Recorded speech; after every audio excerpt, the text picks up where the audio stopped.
Hello, and welcome to our session, Lessons from the School Gardener's Southwest Desert Almanac. It's a hands-on virtual presentation. My name is Eileen Merritt, and I'll be telling you about what to expect in our upcoming session. The educators who are presenting today have done their best to share the hands-on parts of their lesson and describe it in a way that you could try something similar in your schoolyard garden. So all of the educators that came together to work with us last year were part of the North American Desert Ecoregion. An ecoregion is an area of general similarities in ecosystems and in the type, quality, and quantity of environmental resources there. So we are in the yellow region, and we invited educators from states surrounding us in Arizona to come and brainstorm and talk together about how do we grow and sustain schoolyard gardens and educate students about gardening in the process. I like the ecoregion model because it cuts across political boundaries and cultural boundaries and makes connections across communities who are all sharing an environment and trying to keep and sustain that environment to be a healthy place. So what's cool about our region? We have amazing plants that are endemic to our area. The creosote shrub is something you'll hear about from Stacy and Alex. It has really amazing adaptations, as well as a lot of medicinal qualities that have been recognized for generations by indigenous communities in our Southwest area. Something else that's unique about our region is our rain. We both have flooding as well as drought, and those tend to be the patterns. We get one or the other, which makes things like rain gardens and rainwater harvesting really important, as well as plants that grow well in a drought. Our soils are unique. It's hard to dig into them. They need to be enhanced in order to grow produce, but there's a lot of farmers and agriculture in our region. So welcome to our eco-regional approach to garden-based science teaching.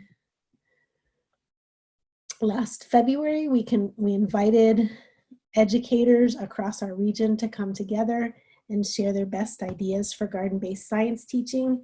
Whether you've traveled in the desert Southwest or not, we hope the information that they share about plants and soil and irrigation challenges will motivate you and spark ideas for your own activities. These educators came from elementary schools, nonprofits, and academia.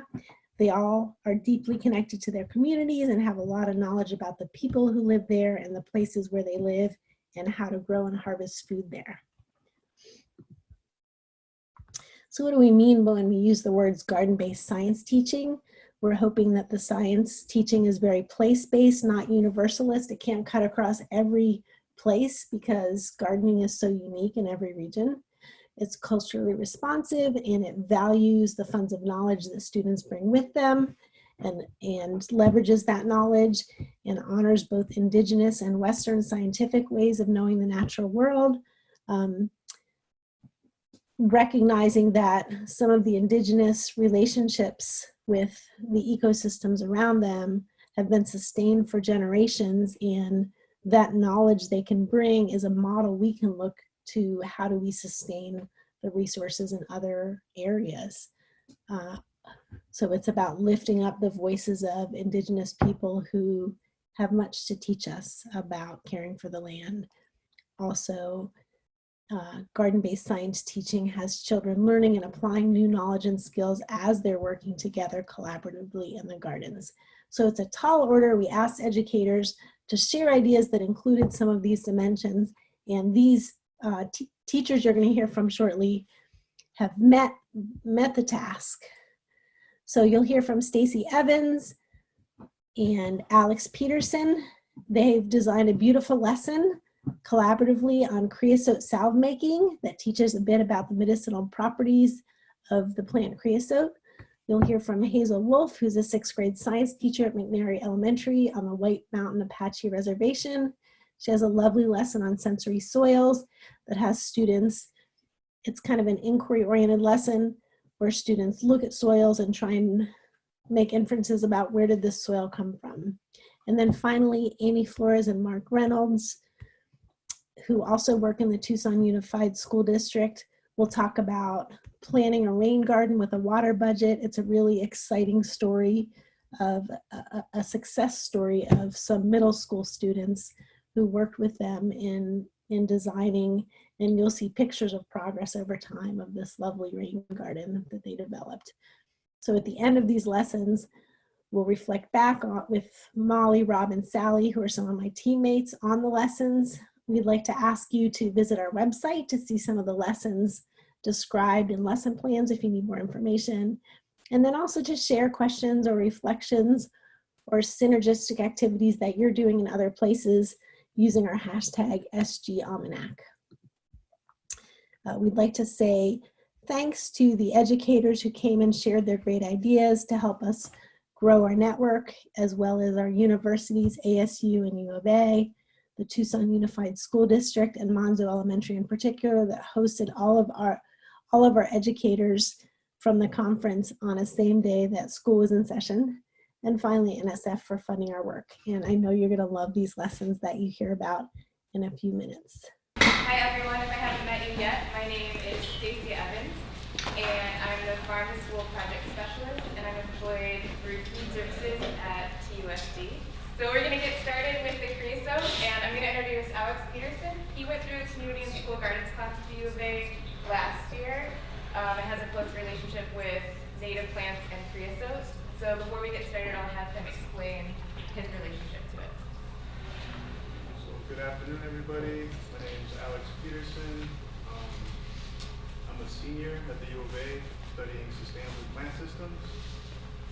And I guess my goal with that major is to go back to my reservation, which is the Navajo Reservation, and set up like a community school garden in my community, and hopefully like incorporate some of the things I learned here at Monzo at the schools, you know, the elementary school that's within my community, like a school garden program. My community specifically is called Beshkuto, which means water well, and that's where I'm from. I grew up there. My grandma has over 100 acres there. Yeah, so fun fact is like it's really high elevation, so it's a high desert in the Great Basin area, and she has her land on top of the, you know, pretty much a plateau. So if you hike like just over this little valley where she is, it just drops straight down, and it's just like a really beautiful place. You know, it's sacred to me, so I want to definitely go back one day and try to help the people. But my family's existed there for centuries. We're traditionally agriculturalists. Pretty sure we learned from the Pueblo, the Hopi people when we migrated down. But, you know, we utilize the land, and we've been living off of it for a long time, you know, before colonization. And my family's kind of instilled with that knowledge of how to, you know, live with the land and utilize different medicines that exist within that land. Now that I think back on it, she would call this one plant called shugi. She would use it for like when we get sick. She would boil it and like make us breathe it, and it would kind of like just clear our air pathway, and just help us with our breathing. It's antimicrobial, antibacterial, antifungal. So that's just, you know, there's many uses of this plant, but I guess one of the main reasons I'm here, you know, we're going to teach you like how to make these salves and how to utilize this plant, which I said has all these medicinal properties. Like if you get a burn, you can use it on sunburns, you can use it on cuts. But I guess one of the things I want to stress is like being sure to respect the plant, so not utilizing it for monetary gain. I also think it's important to, you know, learn how to use this medicine and how to harvest it properly. I guess that's something we'll talk about. But you know, just making sure not to overconsume the plant, like take too much from it. You know, make sure to take from the bottom, the bottom parts of the plant. That's where the most secondary metabolites are anyways, but you don't want to take from the top or the main meristem. Yeah, just not abuse it.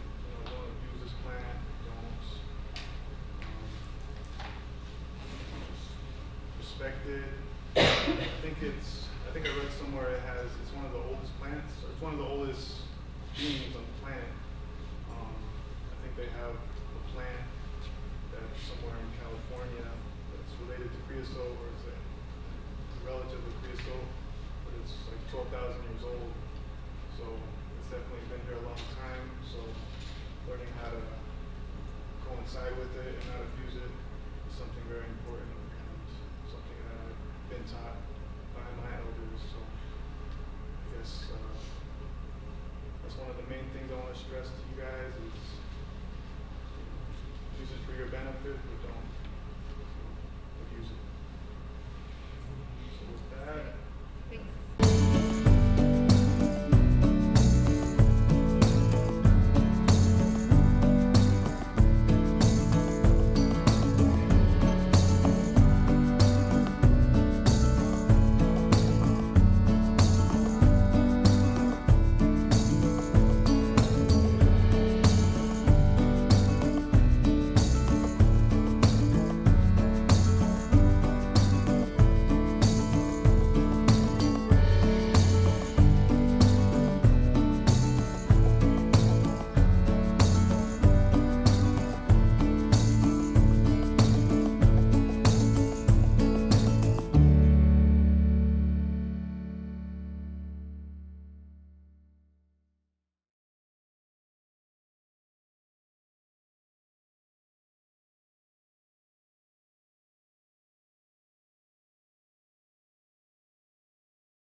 Hi, my name is Stacey Evans, and I coordinate the food literacy program for Tucson Unified School District. I'm really excited today to be sharing the Creosote Salve workshop that we put together for you today. I had the opportunity to meet Alex Peterson when he was interning with the Community and School Gardens workshop at the University of Arizona, and we were able to collaborate on this project using his cultural background and ties to creosote, and then me creating an activity that would move ultimately into the classroom. At the Food Literacy Lab at Monza Elementary School, in order to prepare for an activity like the creosote salve, we'll run through something that explores our five senses with a new plant. We pass the plant around and make observations about what it looks like, the colors, the textures, how it feels, what it smells like, and ultimately putting all of these senses together to see what motivates us to taste and then eat this plant. So creosote is a really awesome pick for this activity. The fragrance might as well be the calling card of the Southwest. Everybody recognizes it. But the leaves are really waxy, so it's awesome to explore with your hands. And when the flowers are in bloom, they're bright little yellow flowers. But right now you can see that the seeds there are pretty fuzzy. But again, like really good opportunities to make some observations when you're exploring these plants with your students. So typically we do these activities inside the food literacy lab. It's a culinary activity, and the kids get to taste and experience a plant in the form of food. And this activity is a little bit different because it introduces the concept that plants interact with us in our day-to-day life outside of just food. This one is medicinally. Again, the whole concept is reinforcing and encouraging students to have self-awareness and take responsibility for their surroundings and consider how we interact with them. Of making the creosote salve. After you've harvested your creosote, you're going to want to dry it out, and I just use any old sheet pan and I stick it in the sun.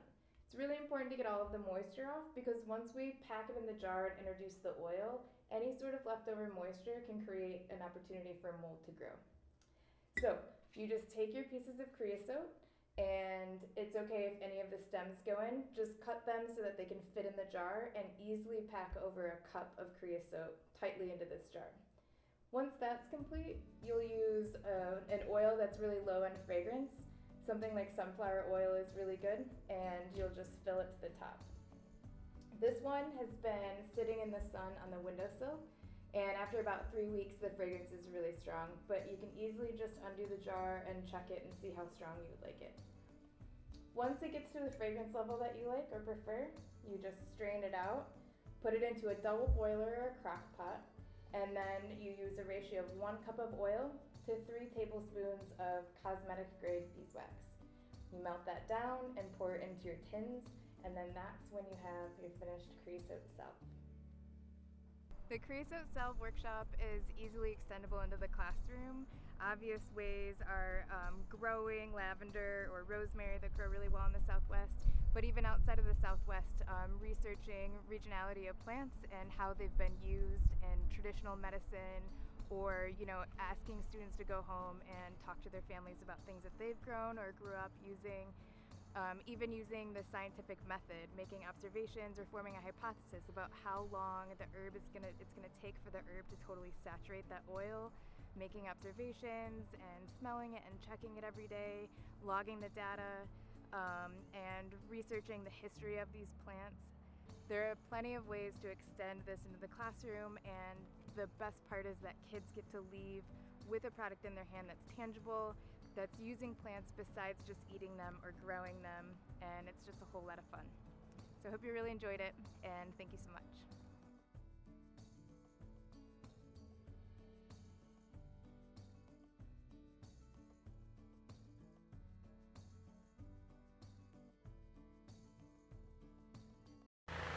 Hello teachers and students, this is Hazel Wolf with McNary Elementary in Apache County on the White Mountain Apache Reservation. Today I'm going to share with you a lesson from the growing classroom, and it is called The Sensory Soils. And this is a lesson that I've used with multiple students from preschool all the way through 8th grade. And it's a really awesome and very flexible lesson that you can use in your community that can highlight the geography and geology of what you have in your local regions. It also is a really great introduction to talk about soils as a natural resource, how important they are to our planet as the place where all life grows and plants grow in the soils. Soils also filter all the water and cleanse the water in the system. In addition, it also sequesters carbon, and is a carbon exchange for many plants. So soils are an essential part to a life. Without soils that are healthy, we will not survive on this planet. And so understanding soils and appreciating them and protecting them is very important. When most people talk about soils, sometimes they interchange that with dirt. And dirt is actually soil that's out of place and that is sterile and can no longer grow anything. Soil is something that has been developed over many, many, many years. Sometimes it can be tens of thousands of years to create just a few inches of soil. It depends on the environment, because soil is made when the atmosphere and the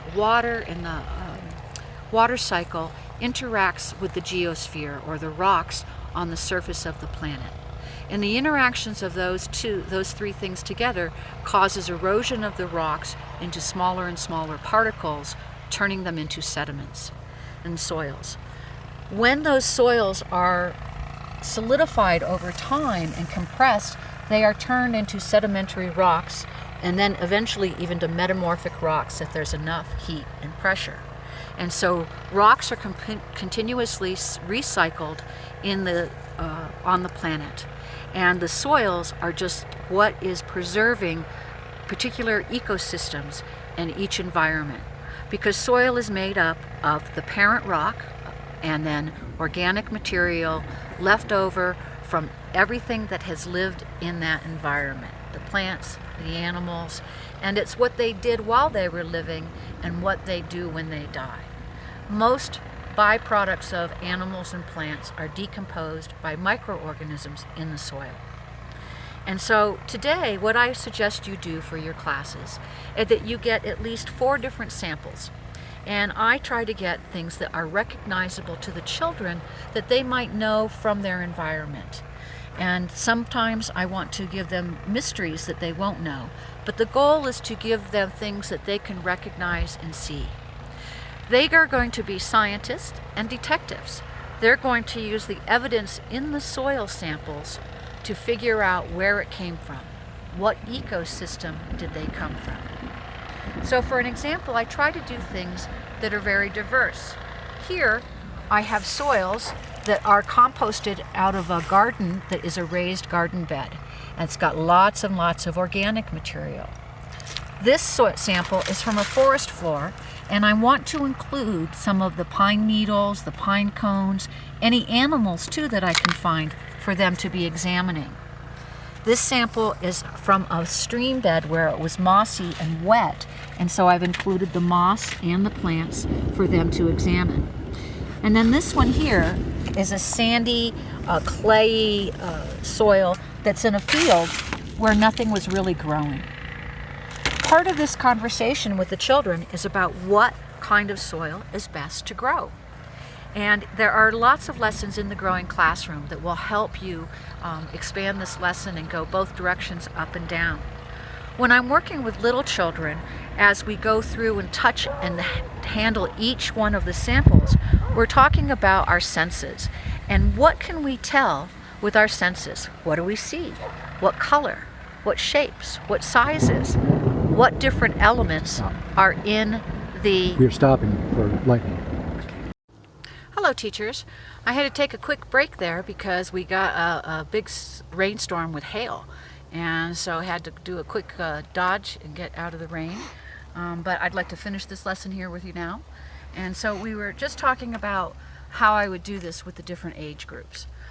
With the littles, I have the teacher write on the board the different adjectives and describers from their senses, giving them prompts about colors, shapes, texture, and smell. And we try to do that all as a class.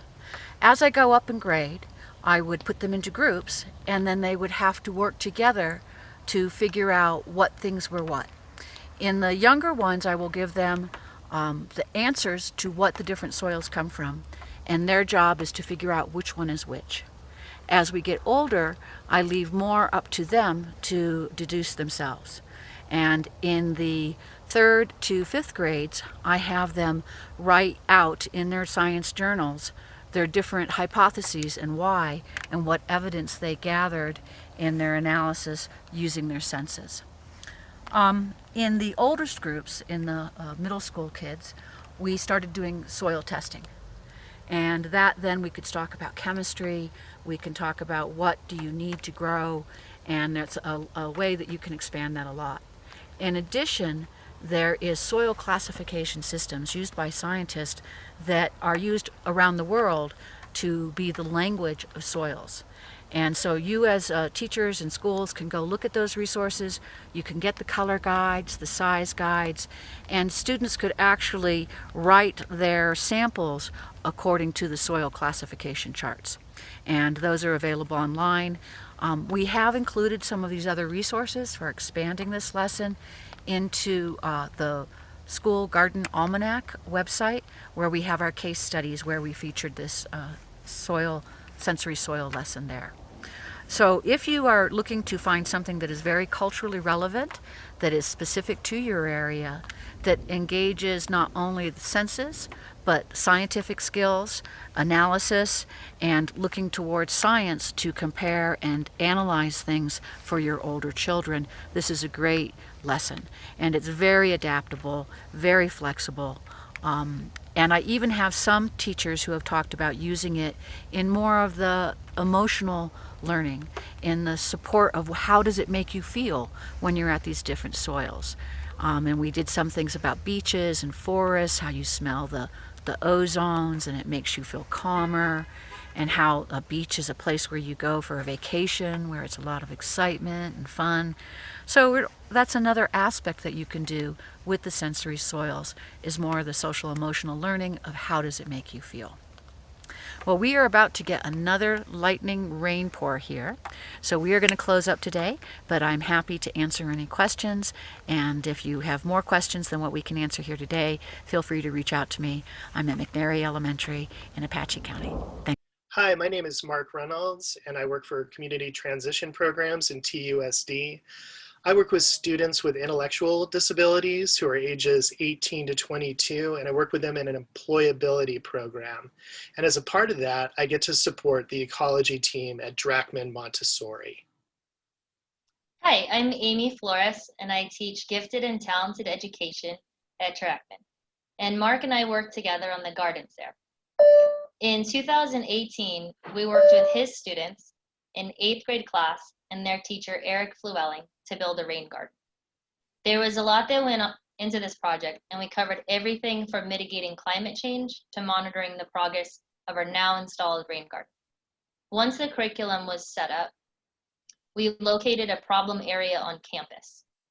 We did that by looking for places that had flooding issues. And it's really dry in Tucson, so you wouldn't think we have to worry too much about flooding, but with the monsoons, we get a lot of mini floods around town and at our school. So after it rains, I like to get out there and take pictures and videos if I can. So once we had chosen a location that had some flooding problems, then we started to look at, well, how much flooding is happening there? Exactly how much water is falling there? So we did what we call calculating a water budget, and we look at the exact volume of potential rain on the area. And once we have our water budget, we can start to think about how many plants can we put in the ground. And we try to have our plant demand equal our water allowance, so we don't want our plants to need more water than we would get from rain. So there's a lot of different gardens that, types of gardens that you can plan. And we found that the best way to do it was to allow the students to explore garden themes around what we would plant, looking at the different types of plants and how much water they would need. And, we thought, I had an idea in my head, and I'm sure every other teacher had an idea in their head of what that rainwater harvesting garden was going to look like. But at the end of it all, we had the students plan it out, and it became something different. And from that planning, we also got different ideas of how to put in other gardens. So pollinator attraction, whether we wanted a food forest for humans and animals, a sensory garden, a succulent garden, or a meditation garden. And it was all because we allowed the students to explore these garden themes. And so trying to put the water budget and garden theme idea together, we sort of use the water budget as a constraint. So given an annual water budget of 10,000 gallons, then plan a rain garden in your favorite color, or plan a rain garden that attracts hummingbirds or pollinators, monarch butterflies. Plan a rain garden that provides fruit. There are so many themes that we could explore, and putting those two things together, the constraint of how many gallons of water plus what type of garden, allows students to design a variety of rain gardens and really enjoy designing them because you give them something to do it with. So Mark and I made these plant picture cards, and they were designed as a manipulative for students so that when they're inside planning a garden, that excitement was still there. We know that when we're outside thinking about gardens, it's so exciting to be outside. There's wildlife, there's flowers, there's plants, but inside, it's really hard to keep that motivation with students. And so putting these beautiful cards in their hands, letting them manipulate them, arrange them in different ways to plant a garden really helps. And then on the back of each card, we added the annual water requirement and some human uses, some things that the plant attracts to help with the different themes. And this particular garden that I designed was using a water budget of 10,000 gallons, and I was hoping to attract birds. So once your garden is in, that's not the end of it. You have a real opportunity to collect data, and there are many tools that you can use with your students to conduct citizen science One of them is Nature's Notebook, where you can collect data and share data on plant and animal phenology. Another one is the Globe program, where you can use temperature guns to record temperature data. A lot of times we can see that our rain garden area, our water harvesting garden area is much cooler than some of the areas around it. And that's not just the sidewalk or the street, you know, it's other places where there might just be grass instead of mulch and trees and desert plants. Another one is CocoRoss, the Community Collaborative Rain, Hail, and Snow Network. We have a rain gauge where we report the rain that we get, and students can then upload that data along with many other people around the country. We also have IC Change, so when we do see weather events, and we can take pictures and upload the pictures there. But what I really want to talk about is that picture of Riley and her classmate Medina, because we were fortunate enough to have the rain garden at Drachman featured in the New York Times. And when I told Medina and Riley that I thought that was so cool and I congratulated it on them on that, I got to explain what the New York Times was to them, because they didn't really understand the scope of what that means, the New York Times as a publication, and that it is a respected publication that's read around the world. And you could just see the pride. I mean, I was proud, and you could see the pride in their faces that they took from knowing that, you know, not only do they go work in this garden and they upload data, but then it's interesting to other people around the world. And we're just so proud to have the students make it into the New York Times and to continue their interest in this project. So these are actually former Drachman students who were there in 2018 building the rain garden with us, that we're very proud of the work they did.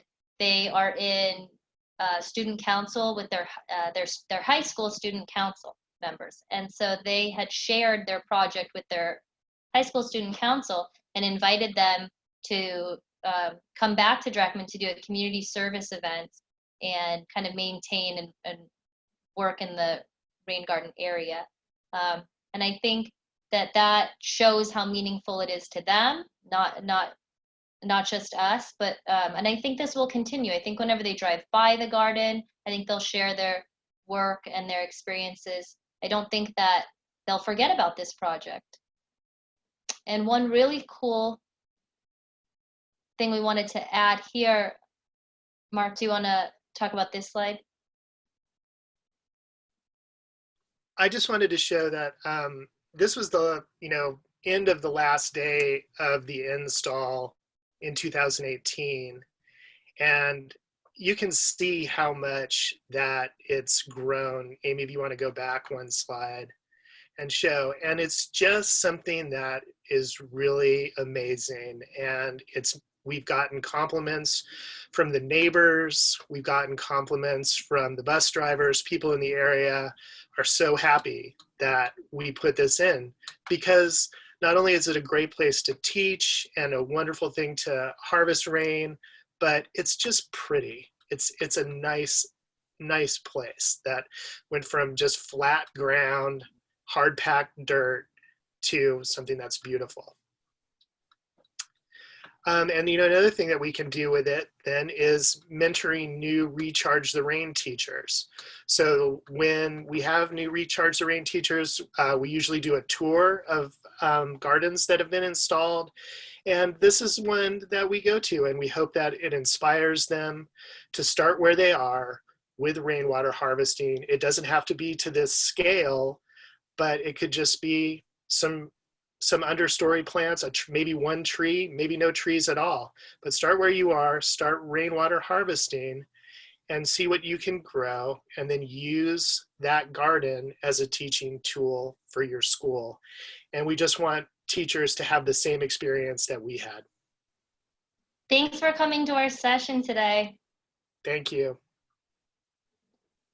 Hey everybody, this is Rob McGehee. I'm a program manager from the Sustainability Teachers Academy at Arizona State University. And with me is Molly Cashin. Hi, I'm Molly Cashin, as Rob said, and I'm also a program manager with the Sustainability Teachers Academy at ASU. And we also have Sally Marston. Hi, Sally Marston here. I'm a faculty member in the School of Geography, Development, and Environment at the University of Arizona, and I'm also director of the Community and School Garden program here. We're going to spend a few minutes discussing the themes of the School Gardeners Southwest Desert Almanac Conference and look at how each of those case videos you just watched helps to illuminate those themes at work and in practice in schools. And those conference themes were culturally responsive pedagogy, designing for science teaching, place-based learning, and traditional ecological knowledge. Yeah, so I kind of want to take a step back real quick. And Sally, I wanted to ask you, we kind of framed all of this. It was sponsored by the NSF, and so it was really deeply rooted in some research. And I know that there was like kind of this underpinning question that we had going into the conference. And Sally, can you tell us a little bit more about that?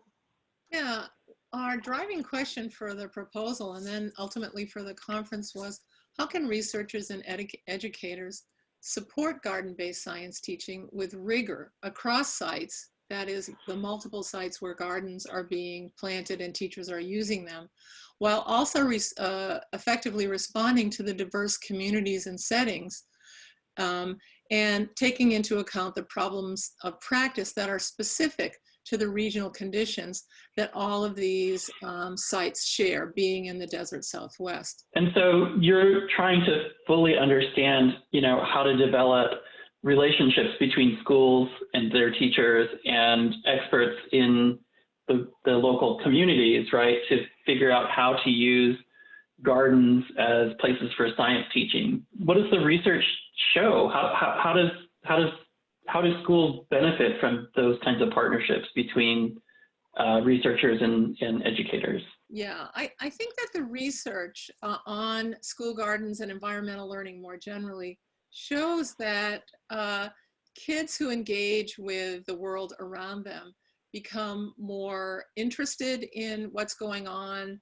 They develop certain kinds of habits of cultivating the world around them. And they learn to appreciate the way that they are embedded in a network of human and non-human kinds of communities. And so the place-based nature, I think, really helps the kids to understand that learning can take place not just in their classrooms, but actually outside in the world and in everyday life, not necessarily tied to the school, but everything is a learning opportunity.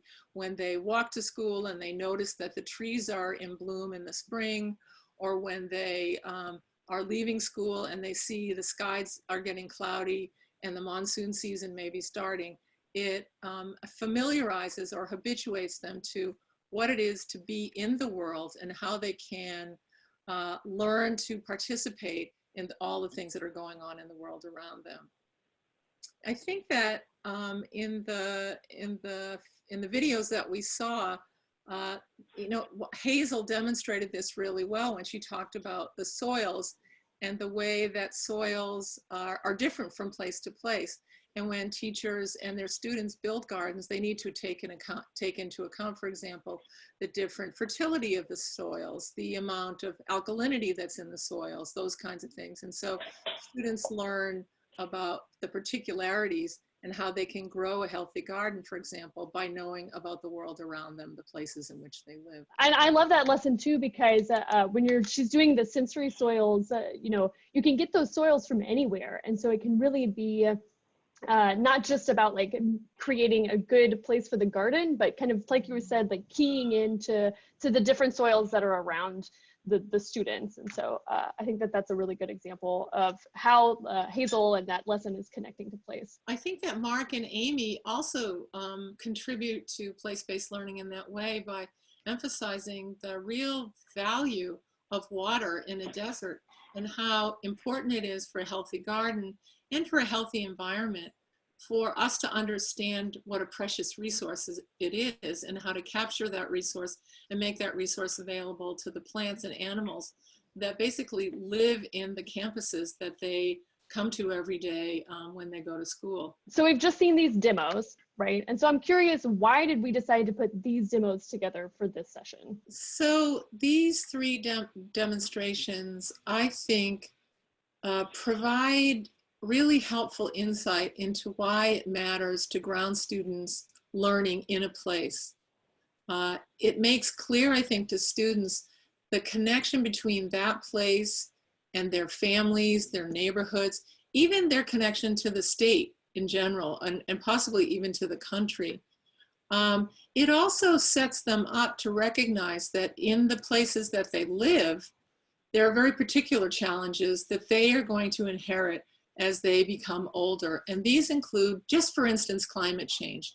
So how is climate change creating drier summers with fewer monsoon rains? Knowing that is going to fortify them with the knowledge that these are the kinds of challenges they're going to have to help to resolve.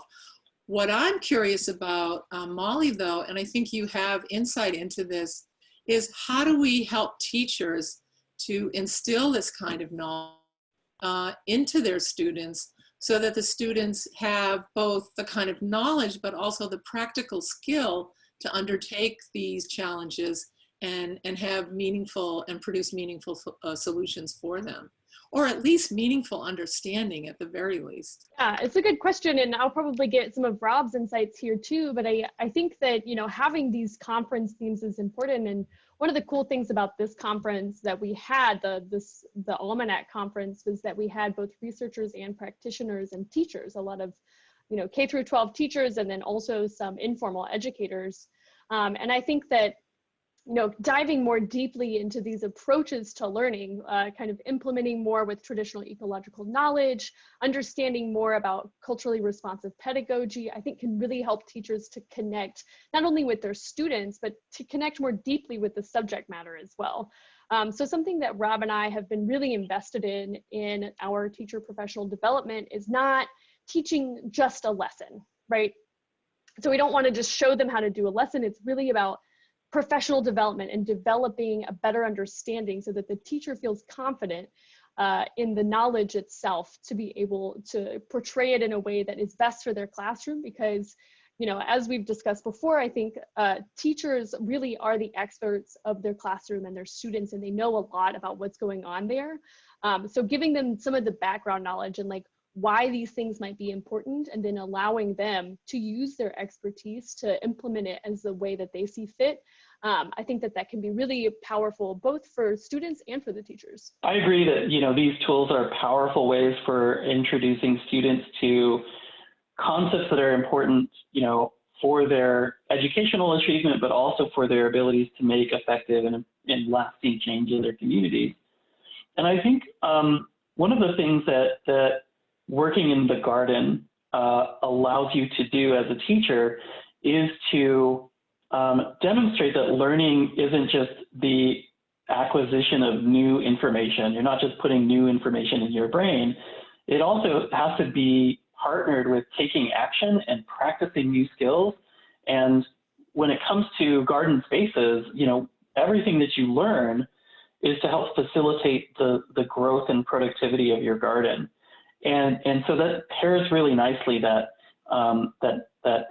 relationship between knowledge and action. And I think that leads to some really important skills for students. You know, one of the things that I think has been really interesting for me, I'm doing some home renovations that I have no idea how to do, but I can learn everything that I need to learn on the internet. I can go to YouTube and I can find a video of what I need to do, and I can wire a ceiling fan, or I can put up drywall, or all these other things.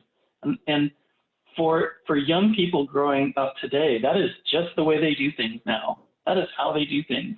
They go and they learn something online, and then they put it into action. And it feels very much like schools are not really always taking advantage of that new way of learning and that new way of doing things.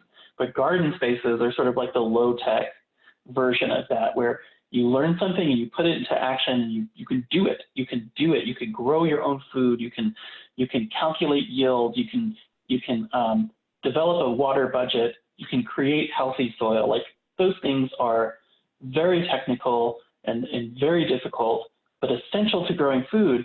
And by allowing students to practice that knowledge in the context of a garden, I think you bring about this magical synergy between knowing stuff and doing stuff. Yeah, and I think you touch on another really important aspect there, which is kind of like this inquiry, right? And so like, especially with place-based learning and some of these other conference themes, it's not just, like you said, it's not just about giving the knowledge, but it's also about kind of like inspiring a curiosity about the world around you. I think the point that you make, both Rob and Molly, about place-based learning and enabling or supporting students to become better learners and observers of the world around them. We also focused in the conference on culturally relevant knowledge. And our objective, or our reason for doing that, had to do with trying to situate students as having knowledge of their own, that there was knowledge that lives in their communities, that's available from their parents and from their grandparents, that they know, but has not been dignified as knowledge in a kind of standard classroom. And so recognizing that knowledge lives in a community, and that community is a resource, just like the water is a resource for solving those problems. And it kind of parallels what Rob was saying about YouTube videos. There's a community of home do-it-yourselfers, and there's knowledge in that community that's available for all. And I think it's true for our students. And so when they come to school and they see, for example, the Tohono O'odham calendar painted on the side of their school, and they themselves are native children, they see that the knowledge of their ancestors, of their parents, is valued. And it's as important as some of the scientific knowledge, the more traditional scientific knowledge they're learning. And so I think helping teachers, and this, I think, again, Rob and Molly, is where we can maybe pull out more of what we saw in the videos, helping teachers to amplify the value of the knowledge that already exists is something that we tried to do in the conference, and we want to be able to do more of with the teachers that we are still working with who attended the conference. Maybe one or the other of you can comment on that. So one of my favorite stories that I've heard from you and from others who have worked closely with Monzo Elementary in Tucson is how the garden program really was built over the past, decade or so, where, a lot of approaches to building bigger and better schools, improvements in campus is really like this top-down approach that the district administration decides that every school is going to get new computer banks or a computer lab or something like that, and then they do it. What's interesting about what happened at Monzo is that, the teachers, the students, they decided what they wanted in terms of the structures, the gardens, the space for gardening, what they needed in terms of, infrastructure, what they needed in terms of rain capturing equipment and things. And the community, they reached out to the community, and the community members are the ones that dedicated their expertise. And so they hauled in the materials, and they built the walls around the garden, and they put the fences in, and they have, community members coming in to experience the garden, make use of those crops. And that's a totally different approach. And I think that's so valuable, because often, particularly in communities where particularly for people of color, in communities that are, in non-dominant communities, what you have is, students being told sort of over and over again, like, what you know and what you have in your community is a deficit. It's not an abundance. It's not resources. It's not wealth. And that's not true. These communities have tremendous social and cultural capital that is not just, useful and important, but essential to solving the problems that we face, you know, in a sort of grassroots way, and instead of a top-down approach that comes from outside that community. So I think that's particularly relevant for teachers, because a lot of teachers that we've spoken with and talked to, they feel like they have to wait for the resources. They have to go after grants. It has to be something that they discuss with the district, and that just simply isn't the case. And we've seen that, you know, in Monzo and a couple of other places where engaging with the community, there's an abundance of knowledge, abundance of resources. It just isn't the same type of resources that teachers have traditionally thought was necessary to get a garden or a program going. I think I'll just say this because I'm not sure that people know what Monzo is, but Yeah. Monzo Elementary School is kind of the flagship school for the University of Arizona's and TUSD's Community and School Garden program. And at that school, we try out everything that we want or that we wonder whether teachers might want to have at their own schools. And so over the years, that has become, well, it's become a national treasure, really, and recognized by the National Green Building Council as one of the greenest schools in America. And the thing that I think has been most inspiring about that school is, in fact, as Molly and Rob have pointed out, the way that the community has not only been drawn in and shared the resources and the knowledge they know, but has come to appreciate the fact that that school is there for their children, and that their children are learning to appreciate them and to appreciate the cultural connections that they have and that their families, that they want their children to have with the rest of their families. So it's not just that kids are learning about culture, it's also that there's a kind of social and emotional moment where kids feel valued and they come to recognize themselves as valuable people in the world because of their father, who's a bricklayer, for example. And every day they walk by that stone wall, they say to their friends, my father built this wall. So I think the social and emotional value repays itself in terms of the kind of cultural connections that kids are making to their schools. And if teachers are able to themselves capitalize on that, it's simply a matter of talking to parents and saying, well, what do you do? Would you be interested? Oh, you're a plumber. We need a sink at the school. If we get the materials, could you come out one Saturday with your kids? We can bring a few other kids from the neighborhood and build this. And they learn all kinds of technical skills while they watch you do what you're doing or while they help you do what you're doing. And so I think that everything is a teachable moment. It really is. And I think for family members to be given the dignity of recognizing that their skills are valued just in the same way that if a scientist came in and talked to them about climate change, all knowledge is valuable at any school. I think that that cultural relevance really begins to sing in harmony with the other things that are going on at the school. Another of the conference themes was to demonstrate the importance of traditional ecological knowledge. So what is traditional ecological knowledge, and why does it matter in terms of garden-based learning? Traditional ecological knowledge is, in some ways, the knowledge that already resides in the community. But in this case, it's knowledge that is actually scientifically, empirically proven knowledge in a way that we don't tend to recognize. But it's after thousands of years of living in a place, knowing which plants have medicinal value, which plants are poisonous, which plants, for example, mature during which season, when to harvest them. And in the Desert Southwest, we're really fortunate to have many traditional peoples in the region who still maintain that knowledge and pass that knowledge on to others. I think it matters to school gardens. So going back to Monzo, it matters very much to us at that school and at many of the other schools that we support garden-based learning, that we have Native students in those classes. And they are able to bring the knowledge from their families into the classroom.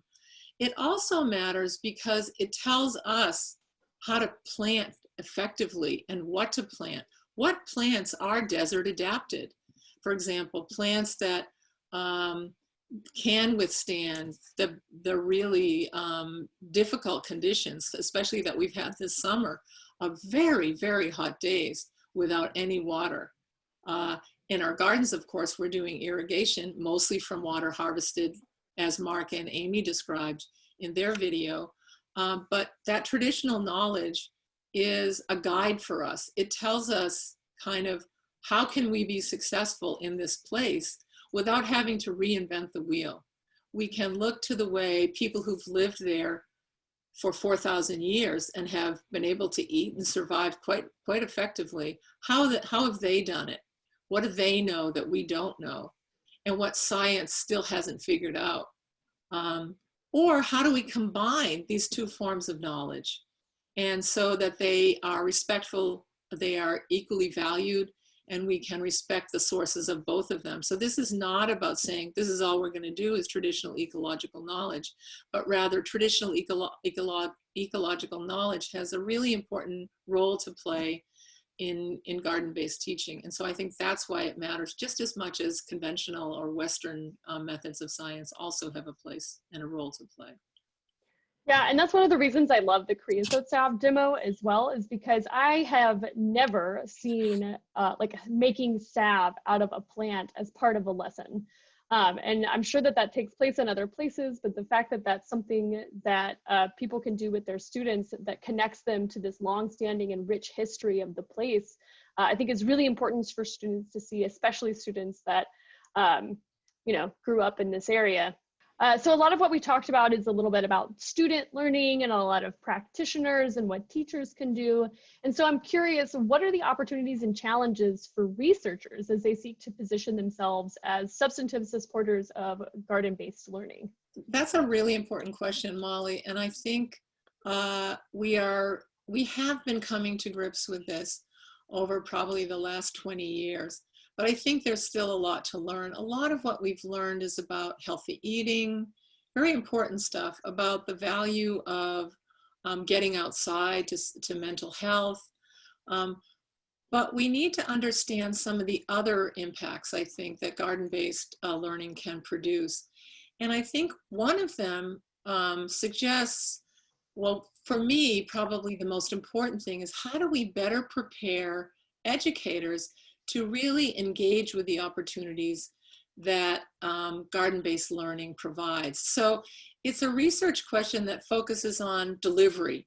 How do we train teachers, not just kind of the way we've been training them in the community and school garden program every Wednesday, one Wednesday of every month, but really in their schools of education, to become more attuned to the opportunities for going outside and what that might afford their own students in terms of cultivating students' knowledge of the world around them.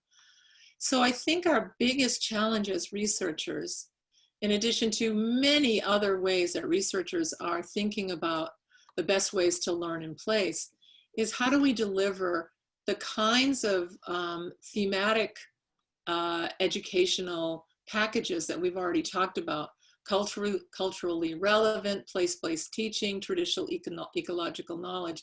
How do we train our teachers in training, as it were? How do we train those students in colleges of education around the country to connect with the innovative learning that is possible in the garden? And how do we motivate them to think about places, to think about cultural relevance, to think about communities as they do this? And I think this is a big challenge, because I think for schools of education, they're so focused on certification, meeting certain kinds of courses that their students will need to take in order to pass their examinations, to become teachers. We need to find a way to help those. So this is really a policy issue as well. How to help colleges of education to incorporate garden-based learning into their curriculum, and also to encourage state departments of education to have policies that recognize the value of this kind of learning and the way it teaches independence, self-management. It cultivates social and emotional well-being. It does hands-on learning so that students actually see themselves, especially students in under-resourced schools and students of color, see themselves in roles where they can see themselves as having the capacity to take on careers in science, in agriculture, in cultural pursuits, etc. I think those are kind of some of the challenges that we have not yet met as researchers. Well, that brings us to the end of our reflection discussion. I just want to say thank you to Sally and to Molly for joining me here on this video. And with that, we'll end. Thank you for joining us today. Bye, everybody. Bye.